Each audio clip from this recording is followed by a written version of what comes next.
And so we begin. If there are any questions, now is the time to ask. Swamiji, my question is about a concept that Swami Vivekananda talks about in the Bhakti Yoga. So he talks about, the liberated soul becoming one with the supreme power. But he tries to explain between the duality, non-duality, and the qualified duality. And then he talks about, from an Advaita point of view, that the liberated soul can choose to be separated from the supreme power. And he also talks about, the liberated soul not having the power of creativity. I couldn't really completely understand the concept. Not sure if this is relevant to this the talks that we had as well, but if you could throw some light on that concept, Swamiji. Okay. So in teaching these concepts, we have to start off from where are we now? What is our experience now?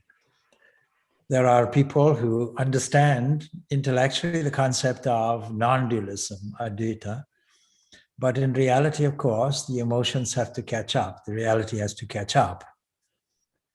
There's a great story of a father in Germany who's teaching his son the art of drinking beer. He takes him to a famous German beer hall, and he says, now you see, you have to be careful because you should not get drunk.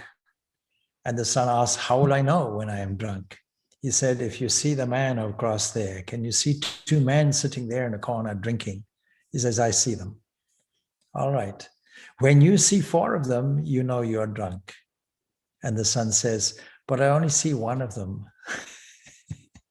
So the father himself is drunk. So we have to be careful when we accept a teaching that the teacher himself is not drunk. What do we mean by drunk? It's just an analogy for some kind of hypnosis. It seems that we're all under hypnotic trance, whereby we interpret this world as a multiplicity. We see more than one which is there. And so as soon as we see duality, then we know that we are under the illusion. Because logically speaking, just from a purely intellectual point of view, just from a reasoning point of view, if you go back, you have to end up in oneness. And then even the language is awkward, as I mentioned before. We are not postulating monism, we're postulating non-dualism. That is, there's no numerology involved whatsoever, and you cannot describe it. It is beyond concept, it's beyond boundaries, it's beyond any confining to name and form and concepts. And therefore, that is the position we are finding ourselves in. We're trying to interpret philosophy from our point of view. And the interpretation then, as an agglomeration of interpretations, has come to us as a threefold approach. This threefold approach leaves us with a sense of separateness and duality. Now in theology or religion, we also have the sense of duality. We put God far away from us. And life itself or nature itself has the capacity to teach us some lessons. These are mainly painful lessons. It is only when the pain impinges on us that we look in a higher direction. A wonderful example of this is in the Mundaka Upanishad. There it tells us of two birds on a tree. And we can interpret this in a more liberal way. Two birds on a tree. One is at the top, shining, radiant, brilliant, and perfect. And the other one is on the bottom there, on the bottom branches of a tree. Now in Ireland, we have this advantage of understanding this in the summertime because blackberries grow everywhere. And this little fruit we can find on every hedge and in every hedgerow. We can pick one and taste it. The sight of it will not indicate whether it is bitter or sweet. We take a chance. And when it's bitter, we don't stop there. We go on looking for the ever sweet one. So occasionally we find sweet, occasionally we find bitter or sour. And still we continue looking for the perfect sweet thing that will satisfy the eyes and the sense of taste and the senses in general, that satisfies our sense of taking something and taking the fruit of it. Of course, phala, the word Sanskrit phala, fruit, is really an analogous image. When you plant something and it flowers and then the fruit comes and we eat it, the fruit of the activity of sowing the seed, looking after the plant, nurturing it into the fineness of a full-grown tree, and then picking the fruit of it. So the fruit of our activities means this. All our activities will bear some effect, some result. It doesn't matter what it is. The universe doesn't judge whether it is a good action or a bad action, whether it is in our favor or against us. But generally, if our vision is confined only to swinging between this modus operandi, which gives us pleasure on the one side, pain on the other, what is described in the Kathopanishad as shreyas and nisreyas, going towards the pleasurable as opposed to the preferable, or the preferable as opposed to the pleasurable. In order to understand, therefore, what this universe is and how much it could be in our favor, we have to use this discernment. This technical term, viveka, we have to apply, and it comes with a twin, vairagya. Practicing this viveka and vairagya will take us to a position of liberation or freedom. Now, continuing with that story and the analogy, every time one fruit is more bitter than the rest, the bitterest fruit we can taste is bereavement. We look up and get inspired by an ideal. The ideal is full and perfect and free and radiant. It is always joyful, it is always blissful. And through sheer admiration and an urge to duplicate that within us, if we were this bird on the tree, the urge is to move up the tree progressively. But forgetfulness comes in. Forgetfulness means the habit of being drunk or under this illusion of multiplicity. And we carry on like this, progressing up the tree of life, if you will. Samsara. Samsara is always compared to a tree with branches and leaves. Our life experience is like this. And hopefully, as we develop more and more, we become less foolish. What is reincarnation of these events, not just in one life, but many lives? Reincarnation is reincarnation of foolishness, not reincarnation of wisdom. So we go up this, tasting the bitter fruits of life based on our activity. And what drives the activity is a desire for pleasure and happiness, a desire for settlement. All of these things that we desire. You ask a person, given unlimited resources, tell me, supposing you win the lotto tomorrow, what will be your expenditure? Where will you direct it to? And that gives you a very clue about the state of mind that you're in. Where do you feel the highest value in life is? Supposing somebody says, I will take all of that and I'll give it away. Dermot, would you mute your mic? Oh, sorry. Supposing you decide, let me take this as a gift for humanity and give it all away. See how Vivekananda was inspired. His experience in India showed him one thing, that Indians themselves cannot uplift India and restore the glory. All the sannyasins, all the selfless entities are not equipped to do that. They're all involved in their own salvation, their own freedom. So we need a whole group of people completely dedicated to God sitting there in humanity. And he made this not just a localized Indian problem, he made this a world problem. Because if India sinks, the whole world sinks. If India gets raised, this vision, that Kanyakumari sitting on the rock, he had this glorious vision that India's glory really is the world's inheritance. It's a global issue, global problem. We understand this more today with increased communications, where we are forced into contact with each other, that theoretically anyway, you have one country, you affect the entire rest of the world. I say theoretically because in practice it's not happening. When you find, for example, some of the richest countries in the world, let's say United States of America, are saying, we look after our own small insular affairs. We don't worry about the rest of the world, not understanding that environmental issues are their issues also. In this way, the whole moral compass of humanity, the whole teaching that will save the whole humanity is this teaching of oneness. Because if there is oneness, there's no second to argue with, no second to fear, no second to oppose you, no second to fight, no second to make war with. One humanity. In the scriptural words, something like the words belong to the Mahanarayana Upanishad. It describes the whole universe, the whole of existence as a nest for the whole world family.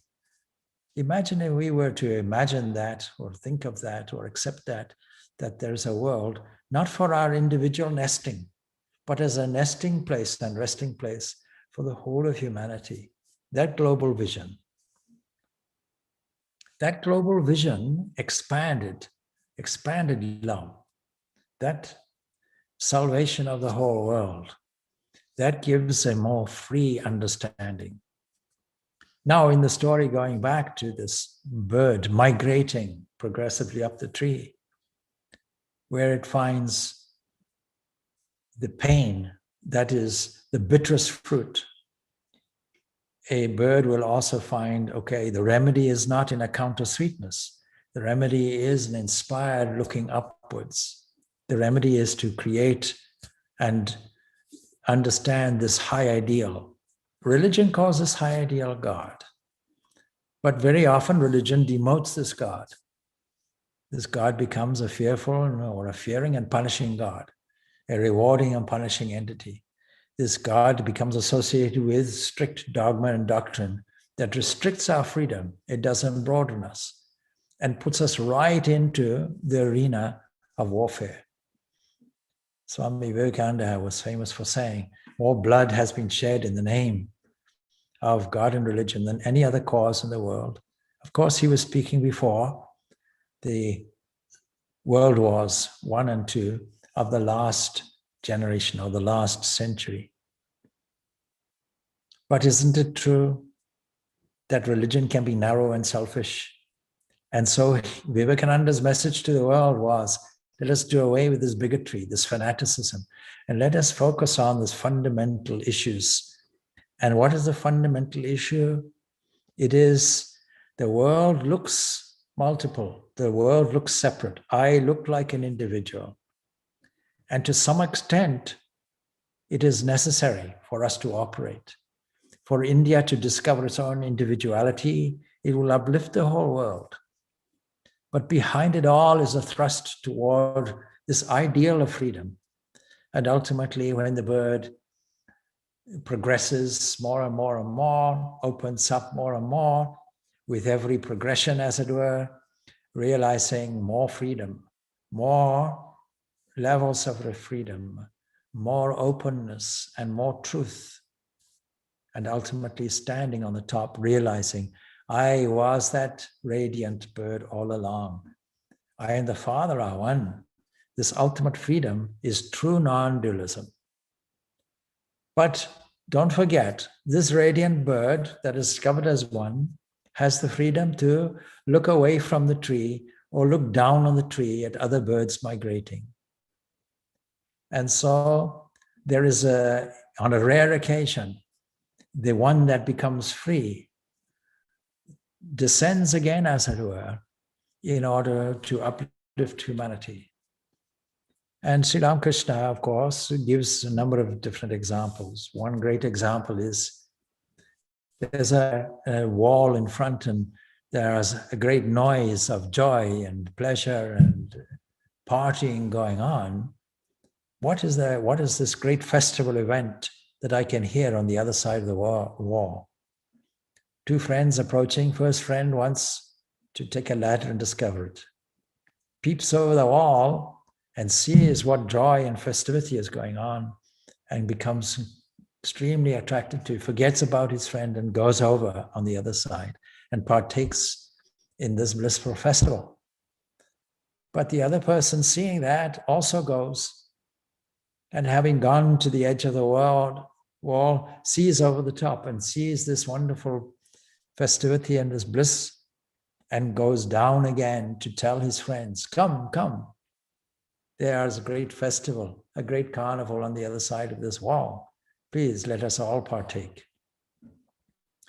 The guru, the competent teacher, wants all his students or her students to acquire this state of liberation that they already have, but just don't know it. It's just that instead of seeing one, they see 2, 3, 4, according to the level of their world drunkenness, indulging in the pleasures only,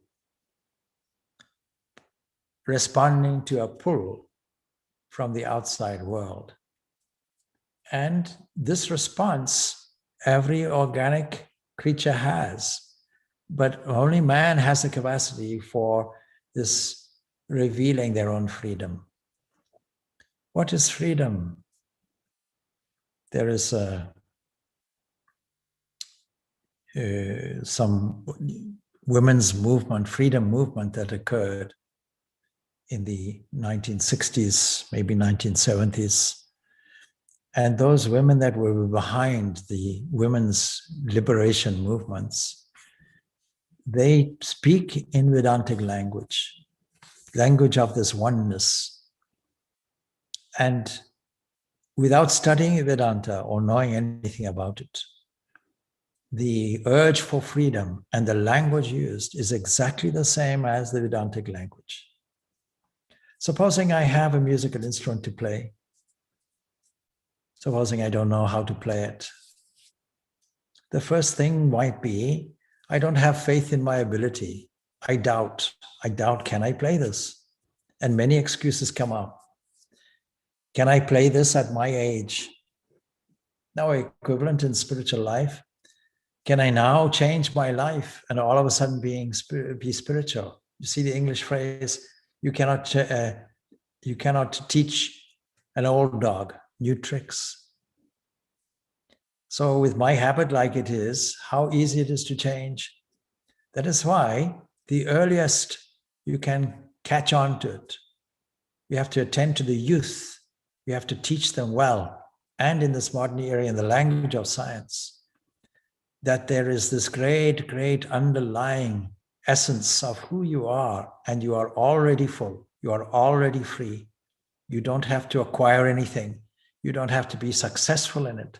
You don't have to do any major activity that will create a defined result in it. Please understand, your nature already is free. And yet it appears as if we are imprisoned. If we are already free, how is it that we don't feel it? Why don't we understand it? We have to remove, bit by bit, our inherent drunkenness, our distorted way of looking at things. We have to make that progression. And we should not rely only on the pain that nature impinges on us, where we suddenly look up in a fit of depression. Where else is there to look except upwards and onwards? But nature also is God's grace flowing. Nature is a conditioned, as it were, aspect of this oneness. And this conditioned aspect, so to speak, because it's not really conditional conditioning, no more than the light bulb conditions the electricity. The light bulb is an expression of the glory of the electricity coming through, the current already being there, already free, already there, invisibly there behind every light bulb. It is the light bulb, the limiting adjunct, can also be an expressive adapter that expresses the glory. And seeing this glory everywhere, this aspect of it is called Saguna Brahman. Saguna Brahman. Saguna with conditions and qualities and restrictions, seemingly. And so it expresses. Last week we were dealing with this question of apparitional universe. So what do we mean? What conditions it? Is only apparitional, is only appearing, it's only seeming to be conditioned. You can't condition something that is already free. It seems to be like that. We seem to be imprisoned, like a bird in a gilded cage. There's a song like that. Only a bird in a gilded cage. Now, if you want to trap birds and animals, there's something we can rely on. The animal's lack of knowledge. People make traps for birds and other animals, and the animals don't know the entrance that they entered into is also the exit. They only see the entrance, they don't see the exit. They are duped into thinking that they are imprisoned. Supposing I want to play this musical instrument and the first thing is self-doubt. In spiritual life also, we have this self-doubt. Oh, I'm too old to learn. Many excuses come out. The two words that we use to make excuses are if and but. I can succeed if only I was born under a lucky star. If only I had been around in Sri Ramakrishna's time or Christ's time or Buddha's time, things would have been different, but alas. And with a shrug of the shoulders, resignation. So the first thing in attempting something new is to realize some change has to be taking place. And the first change is change of attitude. I can do this. Others have done it before me. I also can do it. Where did all these great persons come from? Where did Ramakrishna come from? Jesus and so on. They all came from a womb somewhere. They were all born. I also was born. I too have this great potential capacity to unfold.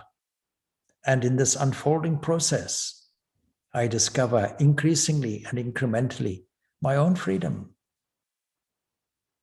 Then, having gotten faith in myself that I can play a musical instrument that I have never attempted to play before, knowing that it will not be accomplished, normally speaking, in an instant. There are gifted musicians where it comes naturally. Naturally means they would have just continued their musicianship and their skill in a previous life, an ongoing issue. Coming out as a genius, a Mozart, a Beethoven, etc. And even coming out in spiritual life as a Shankaracharya or a Ramanuja or a genius of that type. So these geniuses being born is just a continuation of a sentence that wasn't a full stop, but was a mere comma and simply continued. Our journey continues. So knowing that we have to step by step learn to understand how this instrument works and what is necessary step by step to learn it and not be in a hurry. A purity of intention, a patience, and a persistence. These three things are required in spiritual life and in any endeavor that we make. A pure intention, persistence, practice. What we call yoga is practice. Until we get to the absence of it, and by the same token, the union. Yoga has these double meanings. The process of uniting and the ultimate uniting that yoga philosophy calls kaivalya, that is isolation. But isolation in what? Isolation in totality. There's a totality there. And the totality we're not seeing. We're only seeing that totality seeming to evolve and change. But when our vision broadens, we find there's no change. Space and time increasingly go away, the deeper we go into our spiritual experience. So overcoming the first obstacle of fear requires its antidote, faith. We have to have our absolute faith. Faith in what? Faith that the competent teacher knows how to guide us correctly. Faith in our own inherent ability. And faith in that which provides all the resources to me to be successful in this. And then the second thing is we have to overcome with fortitude, a sense of persistence. Practice is required. We have to do it time and time again. I know a number of people who say, do you play this instrument? Do you play that instrument? And they say, no, but I want to. Well, what's stopping you? Well, they don't have the impulse to do it. They don't have the enthusiasm to do it. So this has to be there. But ultimately, what is freedom? Having practiced, having had faith, absolute faith in oneself and one's abilities, and what religion calls God, and the grace that is pouring through, then we can then have our freedom. What is our freedom? Our freedom is that we can play the instrument. We are no longer restricted to a few notes here and a few notes there. Closing the eyes, the hands go everywhere. They please, Swami, won't you play this? Yes, yes, wait. Here we go. And the hands just move freely all over the place. The whole keyboard is used at will. And I also have the freedom not to play also. I have the freedom to walk away from it. And when I choose to come back to it. So what really is true freedom? Now there are two options available to us. Of course, our inherent freedom is already there. The freedom, as it were, to choose between unlimited, or to choose between two or more unlimited options. Freedom of choice is there because the free entity is already there. And the conditioned entities are also there. And I have the freedom to stand back, to choose. This freedom to choose we call viveka.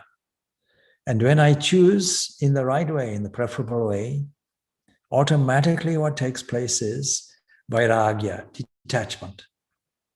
Without intending to detach, I can detach.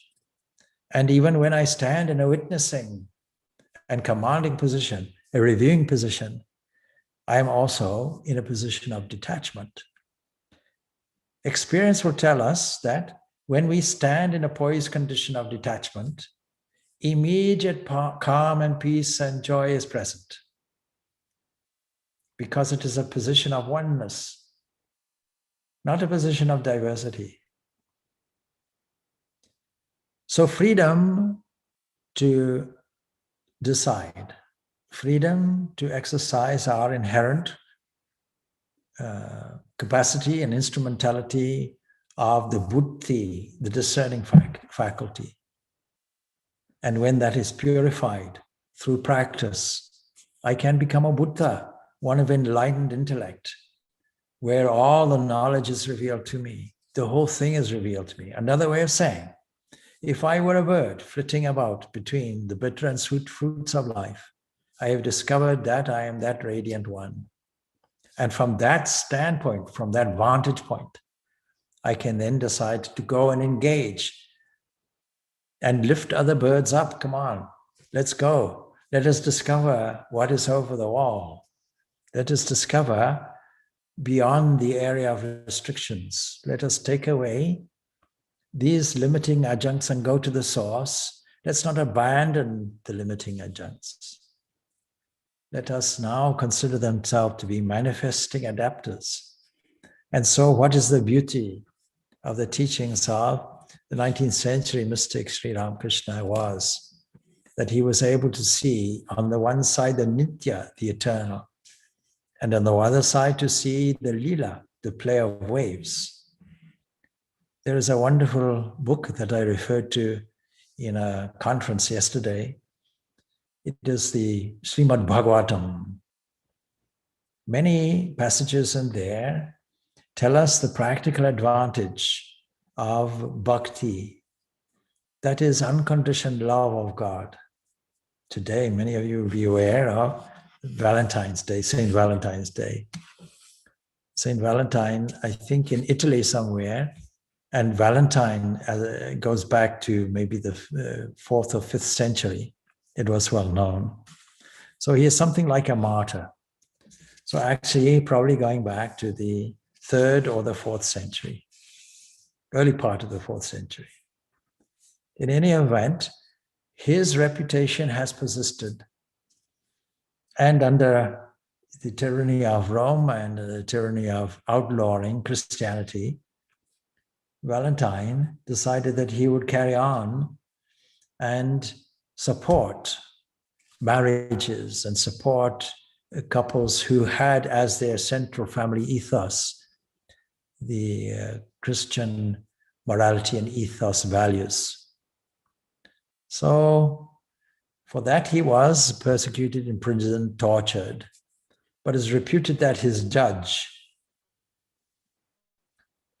said, look, if your faith can do something for my adopted daughter who is blind, then maybe I'll have some conviction in what you're saying. And so the judge's stepdaughter was produced.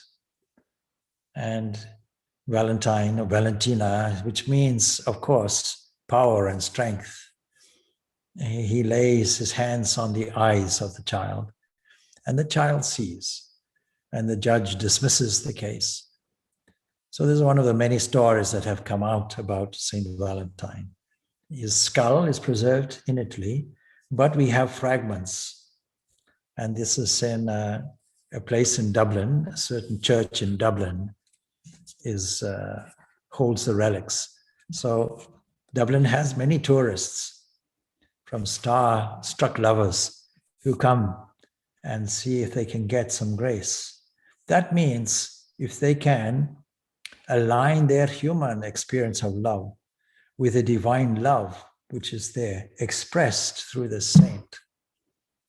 To see it in any other way makes no sense.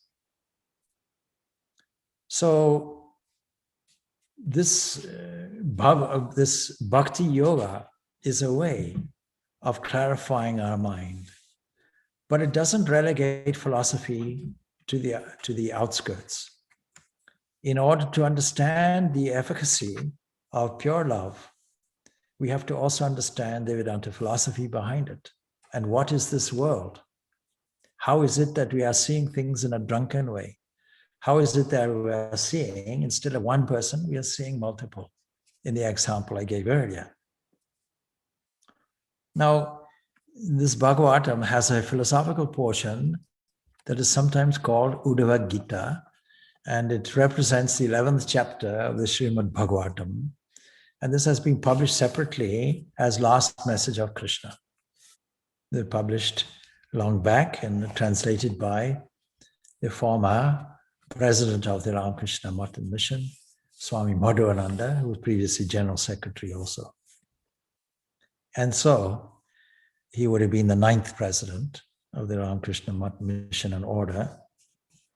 So there's a passage that I quoted yesterday, and it is Krishna telling about all the various philosophical experiential arguments about non-dualism.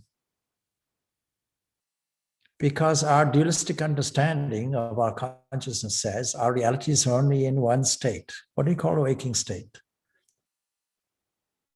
Sri Krishna says this: he who in the waking state enjoys through all his organs objects with ever-changing attributes in the outside world, who in dream has experiences similar to them in his heart. That means when the consciousness of the body goes away, the mind is still operating. And who withdraws them in profound sleep and one.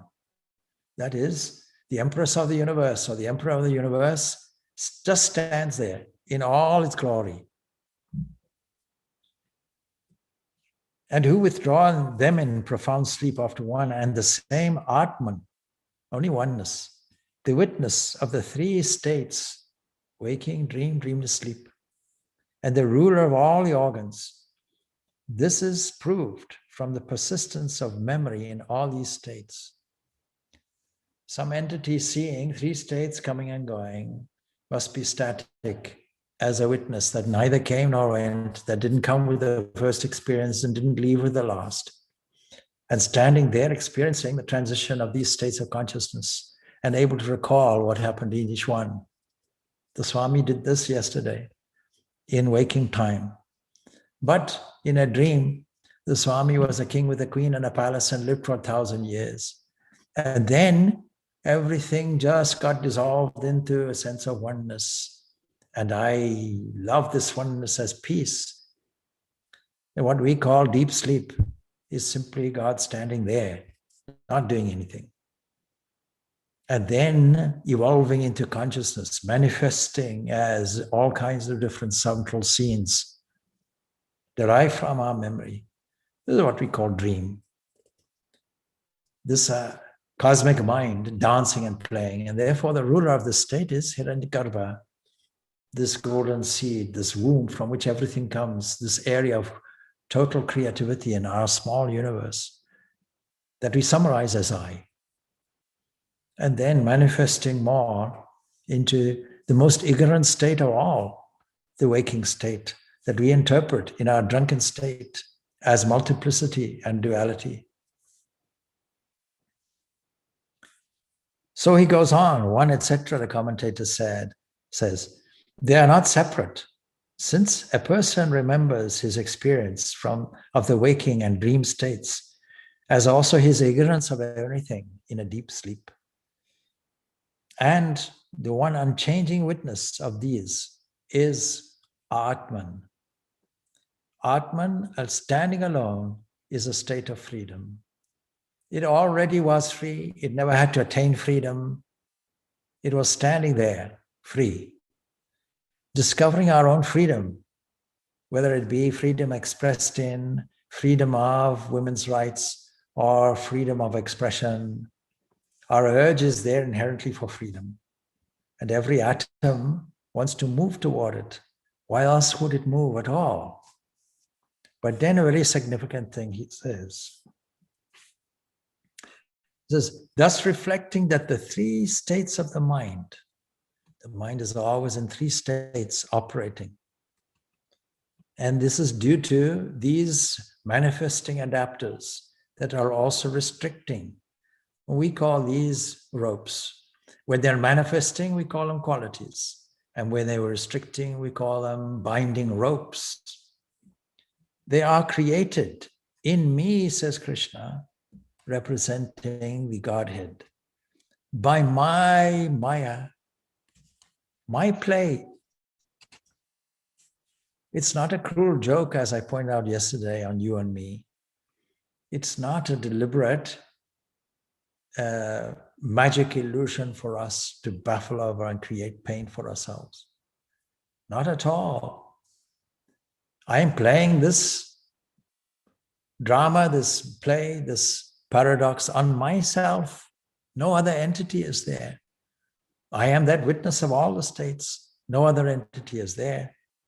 And being thus sure about the reality, the thing that never changes, the thing that is not subject to evolution or time or constriction in space. Destroy egoism, which is the receptacle of doubts. As soon as I doubt, in the example of playing an instrument, as soon as I doubt my own inherent potential and capacity to play efficiently like others before have played,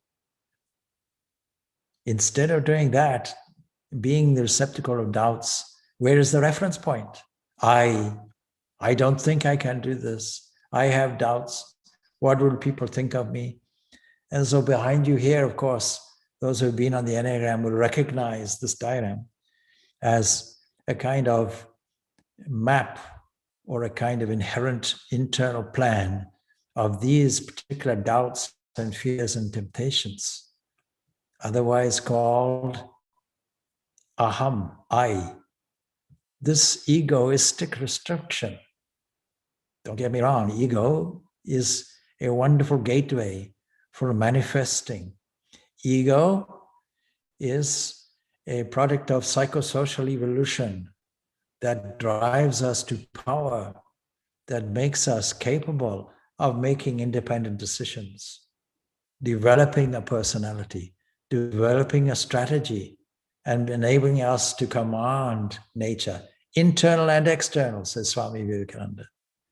Manifesting that, manifesting our potential, we do it through the gateways of our resources. And this I is an indication of a fundamental I that we call Atman. Otherwise, why would it be there?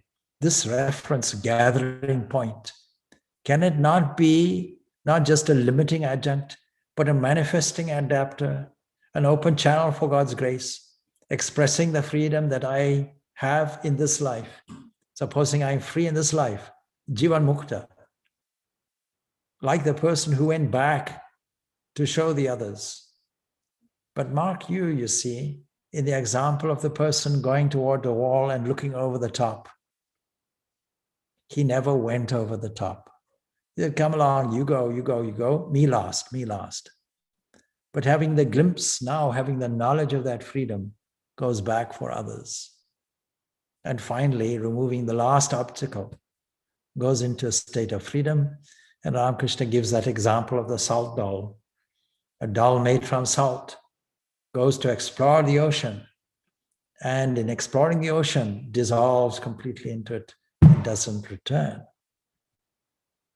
But there are talented people who have a function and a destiny to uplift others. These great Jivan Muktis. These people have tasted the freedom, have experienced this non-duality called Nirvikalpa Samadhi. Yesterday we were discussing the birth celebration of Swami Brahmananda. For 6 days at a stretch, 6 days and 6 nights, he was in a state of Nirvikalpa Samadhi. A place called Omkaranath is there, and we can see the spot today where he sat and experienced this. Krishna was in Nirvikalpa Samadhi for some 6 months. And that was the indication that he's a special descent. A special descendant means avatar, somebody who comes down for a specific purpose and is already free. We find reference in Ramakrishna's life to those described as Nitya Sita, perfect in their eternal nature, and those who are Ishwara Koti, special incarnations of that Saguna Brahman that comes and changes the world for several centuries, if not thousands of years. They come as accompaniments to this cosmic mind that comes for a balancing function, what we call dharma. So we have to destroy egoism, because egoism, this false reference point, this false identity with the body and mind complex that we deal with in the Enneagram process, the receptacle of doubts. How do we do it? With the sword of knowledge. We combat it with the sword of knowledge. That means we begin with the discrimination process, understanding the difference between what is fleeting, what is real, what is unreal, and all systems of yoga employ it. Let us see how they employ it in their own way. Let us take Bhakti Yoga. Satisfactorily feeling that God is separate from me for worship purposes, feeling that I can get close to that entity. The closer I get, the more this world disappears in its relevance and importance. Like human love.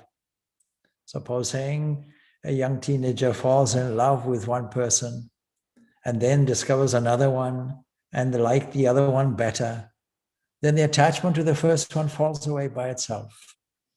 I didn't have to renounce the first one. Just simply being attracted to God means that the whole world takes second place. It fades away in importance. Its pleasure is no longer enjoyed. Compared to this love, all the other little loves disappear. Let us take Karma Yoga. In Karma Yoga, we live mindfully in every second, taking time as our instrument and tool to put something useful, non-disturbing, valuable in there, not looking into the future for the results of our activities. In doing this, we are renouncing automatically the past, and we are renouncing expectation in the future. It is these that create turbulence in the mind. And if we are able to join these two, that is making a kind of karma bhakti yoga, doing everything for the offering and worship of the Lord, then that is a different dimension to it. It gives us a certain sweetness. And so, with this sort of knowledge sharpened by inference and competent testimony, you're giving us a way to do it. And worship me who is seated in the heart. So what is this inference? Sharpened by inference.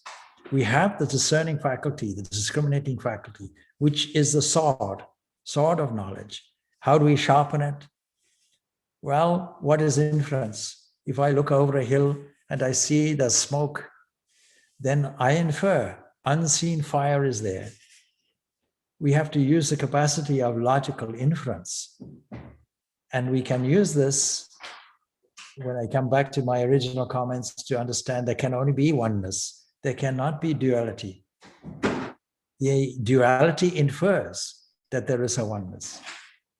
When we see something limited, the inference is the unlimited.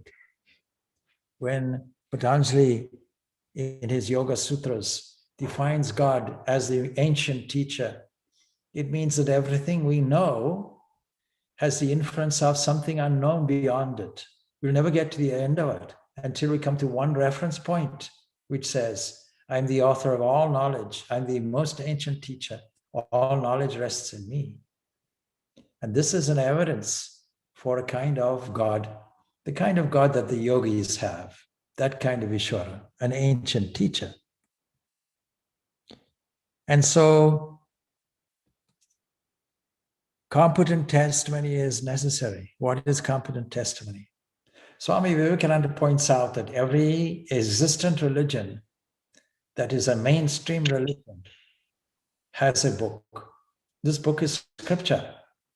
And scripture is a testimony of somebody who says, I have seen God, I have seen the soul, I have witnessed it, I have felt it. These are the great teachers that we have. Yes, I have seen it. See the conversation with Naran, a very skeptical person, and Ramakrishna. He going to all the expert people of his day, sir, have you seen God? No, I haven't exactly seen. Goes to Ramakrishna, have you seen God? Ramakrishna chuckles. Not only have I seen him, I see him more real than you sitting there. And furthermore, you also can see him. Follow this formula. You also can see him.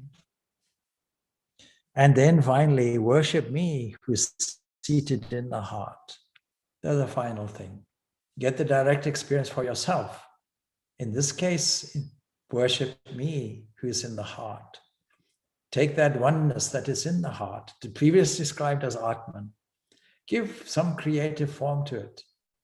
Use your imagination, the full capacity of your creativity. Put God and his angels in all glory there. Put a garland of flowers around his neck. Somebody once said to me, you see, I use a form of meditation where I recall the events of my Ishtadevata. Let's say a Christ. I imagine him walking along the Sea of Galilee. It's all good, fine. Now go one step further. Imagine sitting with him, listening to what he has to say, and then feeding him with your own hand, offering him water lovingly with your own hand, putting your head on his lap. See, that level of intimacy, why don't we feel that? So that really is worship, not at a distance, in an intimate way, so that nearness ultimately yields to oneness. One should look upon this universe, he continues, as a hallucination. We are looking at this world in a state of hypnosis, being a phantasm of the mind, now seen and the next moment destroyed. 1 second gone.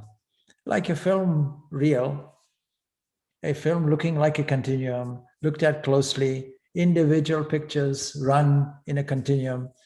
At the rate that the eye catches it, it looks like something flowing. Looked at carefully, it's this and gone, this and gone, this and gone. Like a dream, and extremely shifting, like a circle of fire that is producing an appearance of connected whole. The reference to, if you take a light, it's updated in a modern way of thinking. You take a torchlight and you go and make a figure of 8. You start off slowly, then you increase it. Each point of light gets joined by the eye because the eye can't slow down the rate. When the eye catches it at a fast rate like that, it looks like a figure of 8. Oh, how did you produce an 8? A small child can come along and say, oh, what a wonderful thing. You produced an 8. How did you do that? Let me try and do it. But actually, it's just a series of points of light put at such a rate, the eye doesn't catch the difference. It's just like that. It's the one consciousness that appears as multiple in form. The threefold distinction due to the transformation of gunas is Maya. The distinction of the states of waking and dream and profound sleep, these are there. And Maya, what is Maya? It is the unreal appearing. The unreal, though appearing to be real. It's this appearance that has to go. This appearance is due to Maya, but another term for Maya is ignorance. We don't see what is there. We don't catch this oneness. We don't understand our own freedom. We still feel bound. We feel imprisoned, even though any amount of scripture tells us that we are free. Despite that, we are still steeped in that illusion. And so we use these gunas, we use this Maya. What is spiritual practice? It is using this component of the Maya called sattva. It is a sattva that then clarifies things nicely. If you want to put it as ethics and morality, but that's just an intellectual way of putting it. What it really means is carefully purifying the mind and ridding it of this vestige of egoism. And when we do that, we see for ourselves what is there by direct experience. How is it that we think that we are not drunk? And these who have told us this truth and this reality and given us this knowledge, maybe they're drunk, maybe it's their hallucination.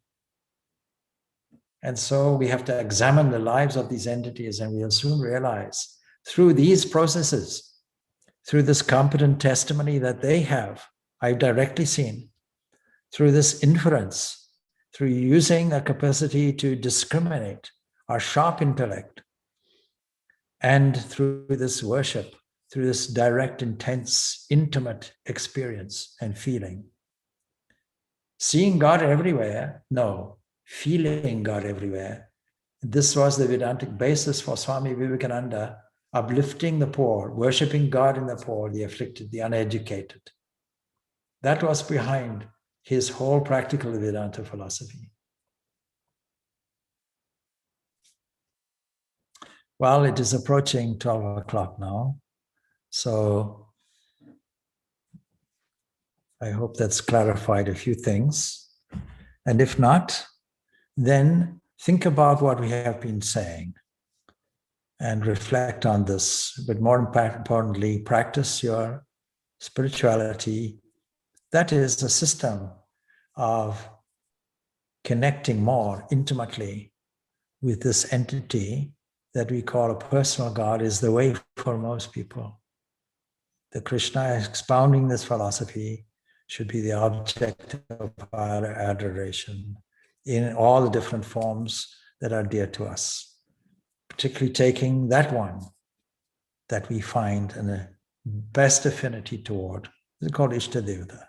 Yeah, Swamiji, you've answered more than what I've asked for. Actually, I had the question that you clarified without me asking, that it seemed that Bhakti Yoga started with more deeper concept than Raja Yoga, and I was wondering why Swamiji is touching upon all these deep concepts, and you did answer that we need to first understand from which point of view we are talking about Bhakti as such, and that makes a lot more sense. And also about the liberated souls, it's wonderful that they chose to come back and liberate the rest of us. And Swamiji also says that it's just a love for love of God that they have. They also choose to come back in that format. You've clarified more than what I've asked for, Swamiji. Thank you so much. Okay, all good, all good. All right, so it's on the point of 12 o'clock. So we could probably leave it there.